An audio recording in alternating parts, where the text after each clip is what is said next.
안녕하세요. 이번 시간에는 블렌더의 사용자 인터페이스에 대해 알아보겠습니다. 우선 영상을 진행하기 전에 단축키를 설명할 때 사용될 줄임말들에 대해 몇 가지 알려드리고 시작하겠습니다. 첫 번째는 마우스의 버튼을 눌렀다 떼는 것을 왼쪽 버튼부터 좌클릭, 중클릭, 우클릭으로 표기하겠습니다. 두 번째는 마우스의 버튼을 누른 상태에서 끌기를 할 때 보통 영어로 드래그라고 표현하는데 여기서는 왼쪽부터 좌끌기, 중끌기, 우끌기로 표기하겠습니다. 세 번째는 단축키를 동시에 누를 때 보기에서처럼 두 단축키를 플러스 기호로 연결해서 표기하겠습니다. 읽을 때는 그냥 플러스 없이 Shift A로 읽겠습니다.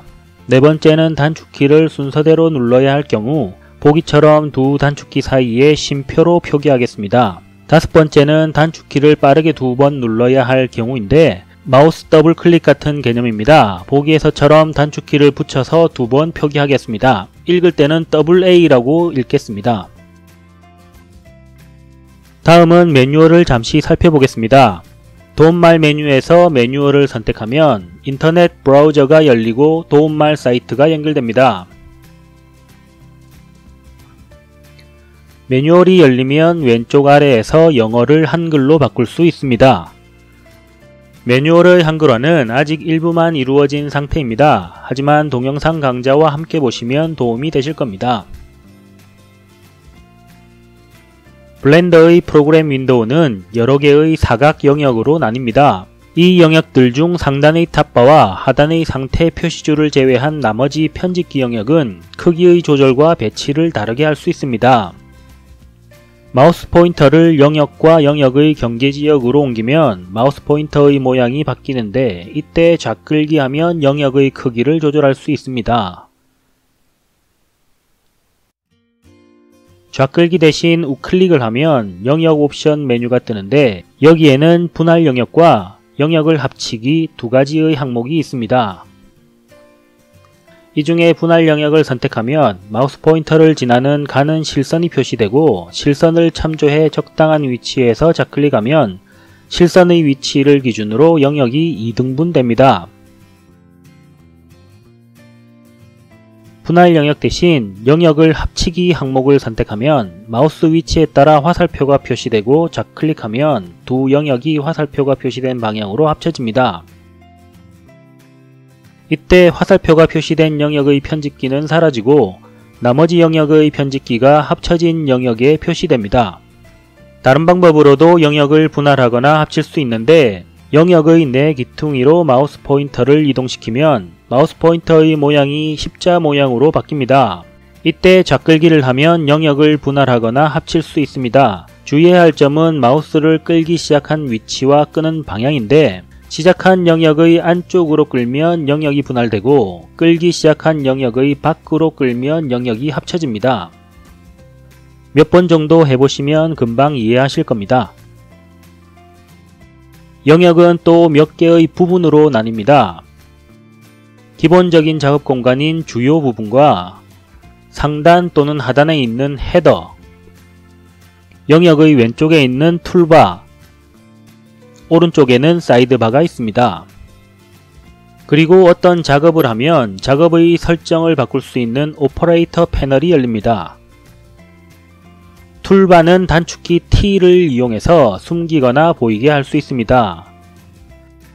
그리고 사이드바는 단축키 N키를 이용해서 숨기거나 보이게 할 수 있습니다. 툴바와 주요 부분의 경계선에 마우스를 가져가면 마우스 포인터가 바뀌는데 이때 좌끌기로 끌면 툴바가 두 줄로 바뀝니다. 그런데 더 오른쪽으로 끌면 툴바가 다시 한 줄로 바뀌면서 도구의 이름이 표시됩니다.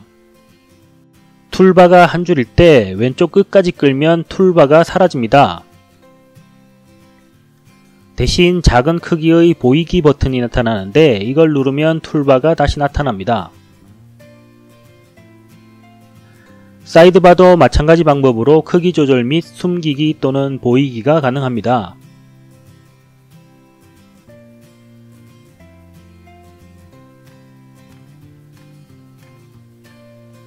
오퍼레이터 패널은 숨기기는 안되고 접기 또는 펴기만 할 수 있습니다. 헤더 부분을 우클릭하면 헤더 메뉴가 나오는데 여기서 토글 헤더 항목을 선택하면 헤더가 숨기기 또는 보이기가 가능합니다. 헤더 메뉴를 통해 헤더의 위치를 아래쪽으로 옮기거나 다시 위쪽으로 옮길 수도 있습니다. 헤더에는 해당 편집기에서 사용하는 메뉴들이 있는데 헤더 메뉴에서 메뉴를 축소 항목을 선택하면 이 메뉴를 하나의 버튼으로 축소시킬 수 있습니다.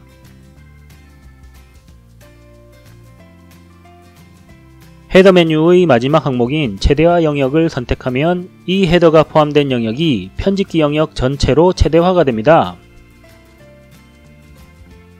영역의 크기를 줄여보면 헤더의 내용이 모두 표시되지 않을 때가 있습니다. 이때 헤더를 중끌기를 이용해서 좌우로 끌면 숨겨진 헤더를 모두 볼 수 있습니다. 하나의 영역에는 하나의 편집기만 배치되는데 이 편집기의 종류에 따라 포함되는 부분의 수가 다릅니다. 아웃라이너 편집기의 경우에는 헤더와 주요 부분만 가집니다. 그리고 타임라인 편집기의 경우에는 오퍼레이터 패널을 제외한 나머지 부분을 모두 가집니다. 앞에서 배운 방법으로 사용자가 원하는 대로 영역과 편집기의 배치를 바꿀 수 있는데 블렌더에서는 작업 공간이라고 하는 미리 정의된 공간 배치 기능이 탑바의 일렬에 탭 방식으로 표시되어 있습니다. 탭 중에 하나를 클릭하면 미리 정의된 작업 공간으로 배치가 바뀝니다. 각각의 이름에서 보여지는 것처럼 관련된 기능을 하기 편하게 영역과 편집기가 배치되고 편집 모드도 자동으로 바뀝니다.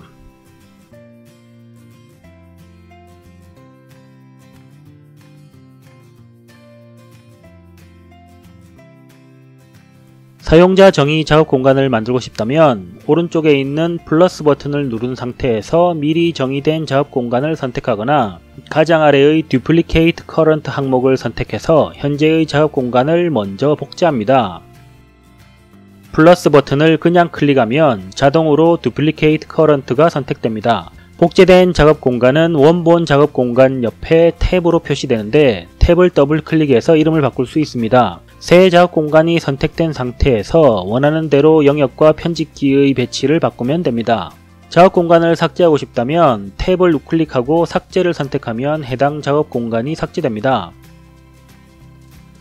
작업 공간이 변경되더라도 단축키 Ctrl N을 눌러 새 파일을 열거나 블렌더를 재실행할 경우 변경된 정보는 없어집니다. 새 파일의 경우 여러 템플릿 중 하나를 선택해서 열 수 있지만 일반적으로 제네럴을 사용하겠습니다.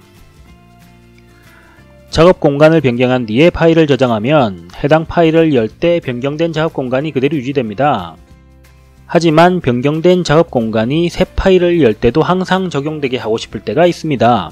그럴 때 파일 메뉴에서 스타터 파일을 저장 항목을 선택하면 현재 파일이 스타터 파일로 저장됩니다. 새 파일은 이 스타터 파일을 여는 것입니다. 아래의 최초 설정을 불러오기를 선택하면 스타터 파일을 처음의 파일로 초기화시킵니다. 블렌더에서는 편집기마다 각각의 단축키를 가지고 있습니다.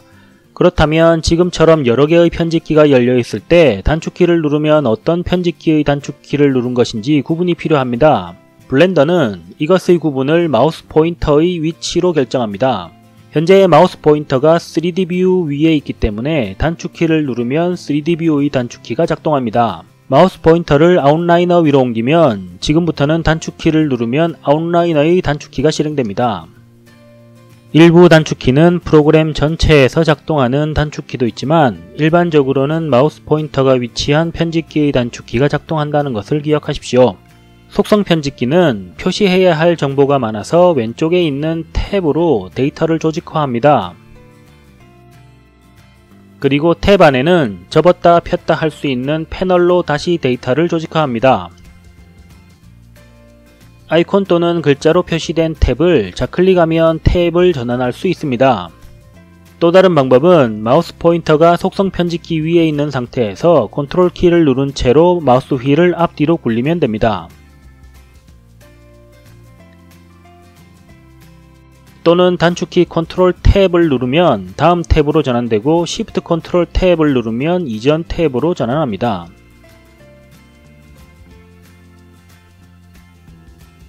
패널은 패널 헤더와 몸체로 구성되어 있는데 헤더를 좌클릭하면 패널이 접기 또는 펴기가 됩니다.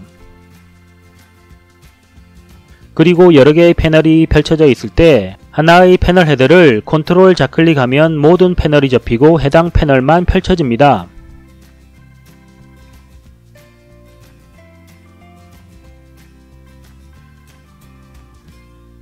패널 헤더를 마우스 왼쪽 버튼을 누른 채로 쭉 긁으면 마우스가 지나간 자리의 패널들이 연속적으로 접기 또는 펴기가 됩니다. 이때 첫 패널이 접혀 있었으면 연속 펴기가 되고 반대로 첫 패널이 펴져 있었으면 연속 접기가 됩니다. 패널 헤더의 오른쪽에는 8개의 점으로 표시된 점자가 있는데 이 점자를 끌면 패널의 순서를 바꿀 수 있습니다. 속성 편집기에는 선택된 객체의 속성을 수정할 수 있는 여러 종류의 입력 컨트롤들이 있습니다. 이 속성들 중 일부는 사이드바에도 표시되는데 대부분의 컨트롤들은 다른 프로그램들과 사용법이 유사하기 때문에 차이가 나는 숫자 입력 컨트롤만 마지막으로 살펴보고 마치겠습니다. 입력 컨트롤을 좌클릭하면 수치를 직접 입력할 수 있습니다. 마지막에 엔터키를 쳐야 입력이 완료됩니다. 같은 종류의 입력 컨트롤은 데이터를 복사해서 붙여넣기 할 수 있습니다.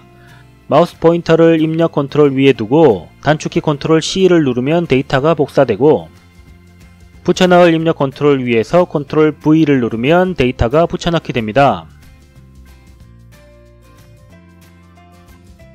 데이터의 종류가 다른 입력 컨트롤에 붙여넣기를 하면 아래의 상태 표시줄에 에러가 표시되고 붙여넣기는 실패합니다.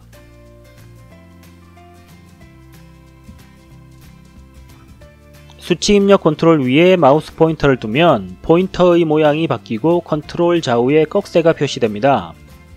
이 꺽쇠를 좌클릭하면 수치가 변합니다. 그리고 컨트롤 위에서 마우스 왼쪽 버튼을 누른 채로 좌우로 끌어도 수치가 변합니다. 마우스를 끌 때 컨트롤 키를 누른 상태에서 끌면 수치가 정수 단위로 변경됩니다.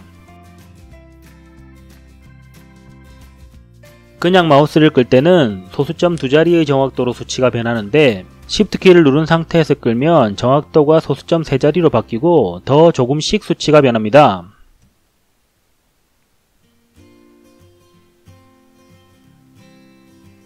위치의 X, Y, Z 컨트롤은 하나의 그룹으로 묶여 있습니다. 속성 편집기에서도 보면 위치와 규모는 약간 띄워져 있는 걸 볼 수 있는데 각각의 그룹으로 되어 있는 것이죠. 이런 그룹은 좌클기를 이용해서 아래로 긁으면 한 번의 입력으로 3개의 컨트롤 동시에 수치를 입력할 수 있습니다.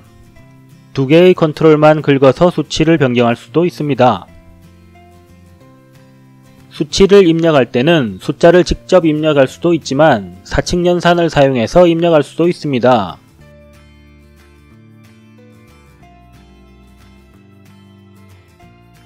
괄호를 사용한 사칙 연산도 가능합니다. 이때 숫자와 괄호 사이의 곱하기는 생략하면 안됩니다. 뿐만 아니라 삼각함수를 사용할 수도 있습니다. 사용 가능한 수식은 파이썬에서 해석 가능한 수식이어야 합니다. 이번 시간은 여기서 마치겠습니다. 시청해주셔서 고맙습니다.